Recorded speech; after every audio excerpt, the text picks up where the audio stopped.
Graça e paz, que o Senhor permaneça abençoando as vossas famílias por meio daquela que é medianeira de todas as graças, a Santíssima Virgem, por meio daquele que é o primeiro-ministro, o patrono universal da Igreja de Cristo, que é o glorioso São José, e que o próprio Cristo que se dá como alimento, dizendo: eu sou o pão vivo que desci do céu, e desceu para alimentar as nossas almas, e desceu para santificar as nossas famílias, e desceu para que, de fato, nós possamos no dia final termos um corpo glorioso, como é o corpo santo do nosso Senhor Jesus Cristo, do nosso Deus, a segunda pessoa da Santíssima Trindade. Então, já que Deus se predispôs, Deus deu o passo em direção ao homem, nós vamos rezar segundo os ensinamentos dele, segundo a oração do Senhor. Em nome do Pai, do Filho e do Espírito Santo. Amém. Pai nosso, que estais nos céus, santificado seja o vosso nome. Venha a nós o vosso reino, seja feita a vossa vontade, assim na terra como no céu. O pão nosso de cada dia nos dai hoje. Perdoai as nossas ofensas, assim como nós perdoamos a quem nos tem ofendido. E não nos deixeis cair em tentação, mas livrai-nos do mal. Amém. Em nome do Pai, do Filho e do Espírito Santo. Amém. Eu sou o pão vivo que desci do céu.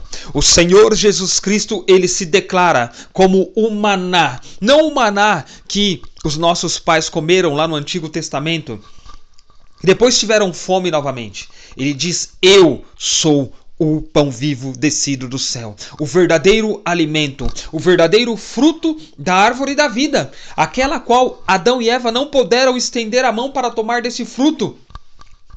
Porque a Trindade, ela, na sua justiça e na sua misericórdia, expulsa o homem do paraíso. Justamente para que ele não coma deste pão vivo que desceria do céu para a salvação dele. Mais para frente, no tempo da plenitude. Na plenitude dos tempos, como vai dizer lá em Gálatas capítulo 4, versículo 4. Mas aqui, hoje, agora, por meio daquela que é a esposa de Cristo, o corpo místico de Cristo, onde gera sacerdotes tirados do meio do povo, mas consagrados inteiramente para Deus, somente eles, por meio desse poder que é dado sobre as suas mãos ungidas, chamados de persona Christi, a pessoa de Cristo, somente eles podem trazer este pão vivo descido do céu para nós nos dias de hoje. Isso mesmo, eu estou falando da Sagrada Eucaristia, da fração do pão. Eu estou falando da hóstia consagrada, do Cristo Eucarístico. Graças e louvores se deem a cada momento a Jesus no Santíssimo Sacramento, o sacramento dos sacramentos, isso mesmo, que é dado na Santa Missa, e somente na Santa Missa, daquela a qual os apóstolos, a igreja primitiva, trazem para nós até os dias de hoje, porque foi instituído o sacerdócio católico e a Sagrada Eucaristia por meio de nosso próprio Senhor Jesus Cristo. Mas, na realidade dos dias de hoje, nós ainda enxergamos Judas que comia na mesa com o Senhor, tomava da fração do pão das mãos do próprio Senhor, que dava a sua carne, e ainda assim traía Jesus. No teu coração, na tua alma, nas tuas atitudes. Ainda hoje, nós vemos muitos que se dizem cristãos, que se passam por fiéis, mas se fossem fiéis, não seriam infiéis. Há uma contradição no que é ser fiel e no que é ser infiel. Fiel, de fato, é aquele que experimenta o maná escondido. Porque também é dito: a quem vencer, darei o maná escondido. Este é o fiel. Mas já o infiel, ele não reconhece. Talvez com os lábios ele diga: meu Senhor e meu Deus, mas o seu coração, a sua alma, o seu entendimento está separado de Deus. Até porque a sua alma, num pecado mortal, ela é inimiga de Deus. A alma em pecado mortal, ela tem ódio de Deus. Ela repudia a Deus e tudo o que é santo, ou seja, os seus sacramentos, os seus mandamentos, os seus sacramentais, as suas virtudes, as obras de santidade, as obras de caridade, tanto de forma espiritual como corporal. Uma alma afastada de Deus, ela vive a realidade do inferno, porque a ausência de Deus é uma alma infiel.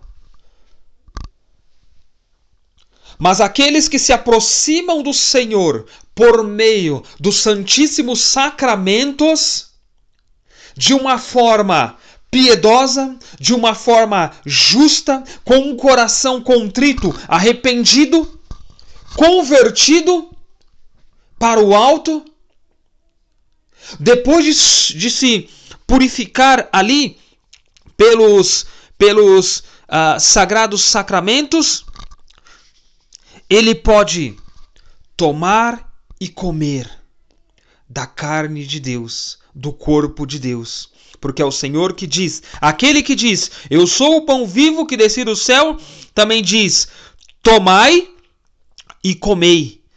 Isto é o meu corpo. Isto é o meu corpo. Então, de forma bem completa e de forma bem clara ao entendimento, ao coração, ele diz, ele declarou: quem comer a minha carne e beber o meu sangue permanece em mim e eu nele. É necessário comer da carne do Senhor, mas para comer da carne do Senhor, para beber do seu preciosíssimo sangue, é necessário que o seu coração esteja domado. É necessário que a sua vontade ela seja exercida e conformada com a vontade do Senhor. E para termos essa disposição, é importante a purificação por meio do santo sacramento da confissão, da penitência. É necessário reconhecer a dor dos pecados através de um verdadeiro ato de contrição. Eu diria, para separar os fiéis dos infiéis. Mas, entenda, o joio e o trigo, eles crescem juntos. O que eu digo aqui de separar, eu digo no sentido de olhar para dentro de si e como você irá se reconhecer. Quanto tempo você tem de caminhada? Quanto tempo você diz exercer o ministério, exercer um trabalho, exercer um apostolado? Quanto tempo você está dentro da igreja de Cristo? Dentro de uma pastoral, servindo numa pastoral? Ensinando? Através da catequese, através de formações, através de movimentos? Quanto tempo? Aí eu te pergunto, você ainda cai em pecado mortal? É uma pergunta bem pessoal, é uma pergunta bem íntima, para que você seja justo consigo mesmo. Você ainda cai em pecado mortal? Lembrando que a alma em pecado mortal, ela é inimiga de Deus. Muitos santos da igreja pela Sagrada Tradição, deixam bem claro para nós que uma obra realizada num estado de pecado mortal é uma obra morta, não tem validade nenhuma. Ah, mas eu sou caridoso. Ah, mas aqueles que invocam os mortos, eles têm uma caridade extrema. Eles ajudam os pobres, eles ajudam os orfanatos, eles fazem doações, eles levam sopas. Posso falar assim que certas denominações aí, A, B ou C, vão levar cobertores nas ruas. Vão levar palavras aos moradores de rua. Vão dar abraços. É claro que toda a caridade ela é importante. Porque a caridade cobre uma multidão de pecados, dizia o apóstolo. É claro. Mas é a caridade viva. É a caridade que recebeu o hálito de Deus, o sopro de Deus. Ou seja, é a caridade que está dentro de um estado de graça. Porque as obras realizadas num estado de pecado mortal não valem de nada. São obras mortas, porque tais almas estão mortas. Estão afastadas de Deus. De que valeria então? Muitos não chegarão lá e dirão assim: Senhor, mas não foi em teu nome que fizemos obras, que distribuímos alimentos, cobertores, que cuidamos dos pobres, que tínhamos dons, talentos, pregamos o evangelho, Senhor, não foi em teu nome? E o Senhor também não dirá: afastai-vos para longe de mim, malditos? Porque muitas pessoas estão distantes da graça de Deus. Então, logo, são como sepulcro caiados.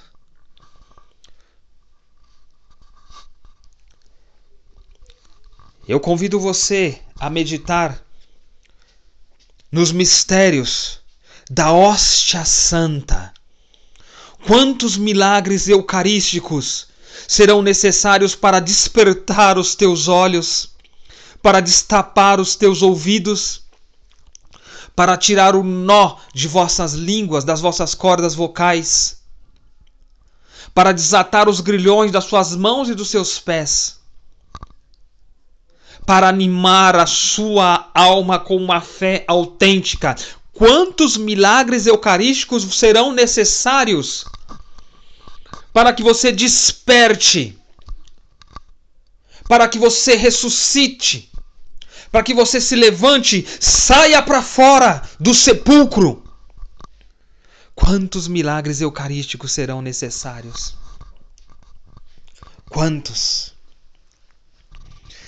Ainda há pouco nós rezamos a oração do Senhor e nós dizemos Pai Nosso. E sabe por que nós dizemos? Sabe por que a igreja diz Pai Nosso? Como Eucaristia, eu digo aqui em nome da igreja por meio do catecismo, nós dizemos que esse pão é nosso porque ele se destina só para os fiéis, não é para os infiéis, é só para os fiéis.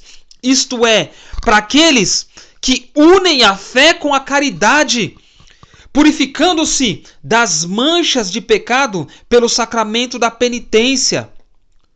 Para os que não esquecem jamais que são filhos de Deus, recebendo e adorando o divino sacramento com a máxima piedade e veneração. É para os fiéis. Mas nós dizemos também, ainda na oração do Senhor, que é o pão de cada dia. E são dois motivos que justificam essa questão de chamarmos o pão de cada dia, o pão nosso de cada dia. A primeira é que nos sagrados mistérios da Igreja de Cristo, diariamente, se oferece a Deus esse pão e se distribui aos que o pedem com santas e fervorosas disposições. Esses são de fato os fiéis, os que enxergam o Senhor. E a segunda é que o devemos tomar todos os dias, ou pelo menos viver de modo que nos seja lícito tomá-lo todos os dias, se nos oferecer ali a oportunidade. Está entendendo as máximas deste pão descido do céu? Santa Teresinha do Menino Jesus e da Sagrada Face, filha dos santos Luís e Zélia Martã, irmã de Leônia, serva de Deus, ela diz assim: a Sagrada Hóstia, meu encontro com Jesus. Naquele dia, não podia ser apenas um simples olhar, mas era sim uma fusão. Já não éramos dois. Teresa desaparecera, como gota d'água que se abisma no seio do oceano. Restava só Jesus, e era o Senhor e Rei. E ela começa com palavras de amor e adoração. Amo, meu Deus, eu vos amo, amo. Será que você consegue se lembrar da data da sua primeira Eucaristia? Você tem um certificado, busca lá. Veja qual santo a igreja festejava no dia da sua primeira Eucaristia. É necessário que constantemente nós apliquemos atos de reparação ao Sagrado Coração de Jesus, pelos sacrilégios, pelas profanações feitas contra a Sagrada Eucaristia. Porque muitos infiéis, e eu experimentava isso na Santa Missa de domingo, havia toda uma procissão para tomar da Sagrada Hóstia.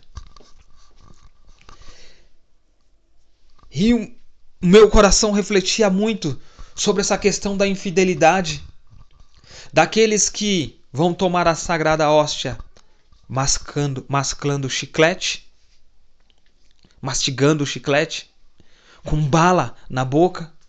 Aqueles que vão tomar da Sagrada Hóstia e tomam nas mãos e não têm disposição nenhuma de verificar se ficou alguma partícula na sua mão.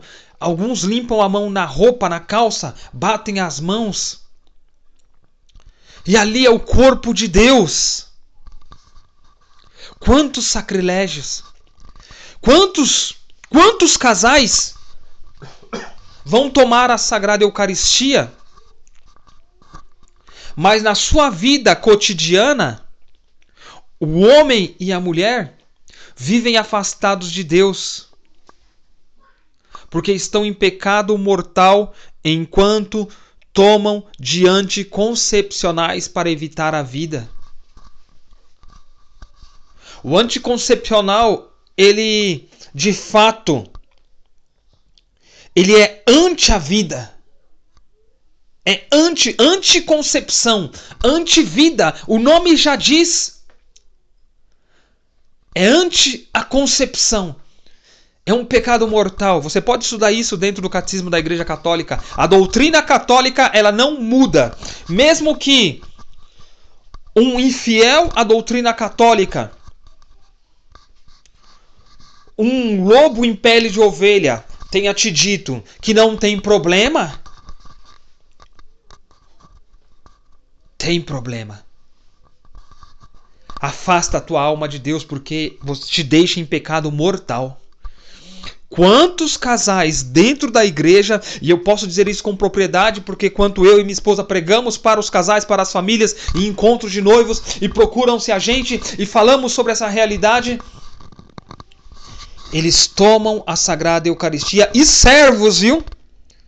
Estou falando de pessoas que servem dentro da igreja e tomam a Sagrada Eucaristia depois de envenenarem os seus corpos com pílulas de anticoncepcionais, com injeções, com utensílios como DIU, dispositivo intrauterino. Eles ferem o corpo de Deus. Estão como Judas na mesa, na fração do pão, tomando de forma indigna do corpo de Cristo. Por isso devemos sim, constantemente em nossas orações, no nosso Santíssimo Rosário, enquanto desfiamos, nós devemos sim reparar o coração de Jesus pelas injúrias, pelas blasfêmias, pelos sacrilégios cometidos contra o seu corpo santo. A hóstia santa, a Santíssima Eucaristia. E não para por aí. Quantos casais de noivos ou namorados não vão lá tomar do corpo santo de Deus depois de terem relações sexuais, fora do matrimônio? Depois de terem passado a mão no corpo todinho da sua noiva. Mas ela, de fato, não é sua, porque não se instaurou uma comunidade de vida definitiva.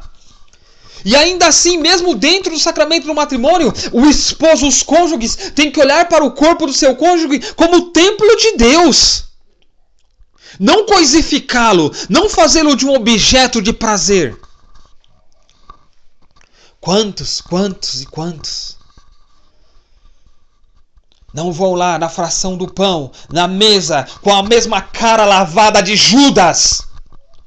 No meio da comunidade santa, estava lá aquela ovelha negra, com o seu coração petrificado, purulento, por conta do pecado, totalmente afastado de Deus. E na maior cara suja de pau, toma da Eucaristia do Senhor. Depois de praticar das maiores barbáries.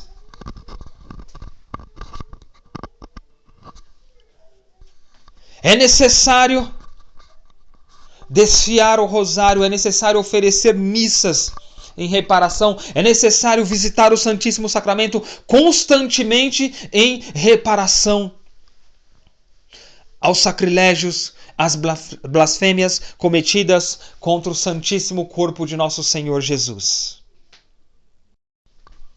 Há aquelas almas que não acham necessário comungar diariamente, ou estar com a alma em uma disposição lícita para tomá-la todos os dias, né? Aqueles que abraçam essa opinião, eles entendem que só de quando em quando deve a alma nutrir-se desse salutar alimento. Escuta bem o que diz Santo Ambrósio. Se é pão de cada dia, por que o tomas só depois de 1 ano? É pão de cada dia. Se possível, se há disposições, é necessário tomá-lo todos os dias, a comunhão diária. Mas se não é possível tomar todos os dias, então tome o máximo de vezes possíveis, sem deixar nunca de tomá-lo no domingo, no dia do Senhor. Dominus, Domenica, é o dia do Senhor. Então, não troque o dia do Senhor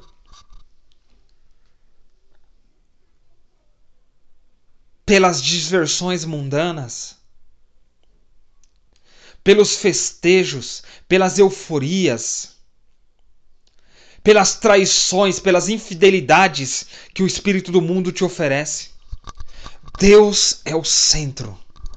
Deus é o primeiro a ser servido. Como dizia a família Martin, como dizia a família Quattroti, de Luiz e Maria Beltrame Quattroti. Deus é o primeiro a ser servido. Deus é o primeiro a ser servido. Me lembro agora também até de uma situação da família Martin, aonde os vizinhos já sabiam, quando ouviam o barulho das portas, lá vai a família, lá vai a comunidade dos santos para a Santa Missa. Para a Santa Missa. Para a missa que é santa, que convida os fiéis.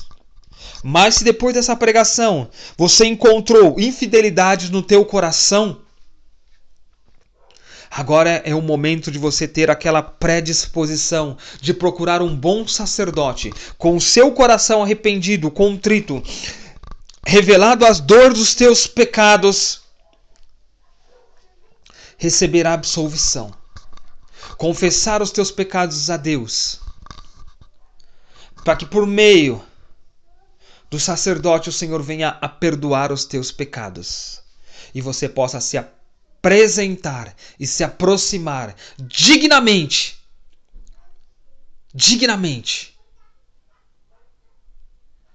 do banquete que se dá na Santa Missa, do verdadeiro pão da vida descido do céu. Você vai se aproximar do banquete que é dado pelo fruto da árvore da vida, a qual Adão e Eva não pôde estender a mão para tomar. Agora você o toma como alimento, para que no dia do juízo você esteja com as suas vestes alvejadas, com o seu templo purificado e possa se alegrar diante do Senhor e gozar de uma vida eterna em Deus, aonde jamais a sua alma se afastará dele. Estará num gozo perpétuo diante do Senhor nosso Deus. Em nome do Pai, do Filho e do Espírito Santo. Amém.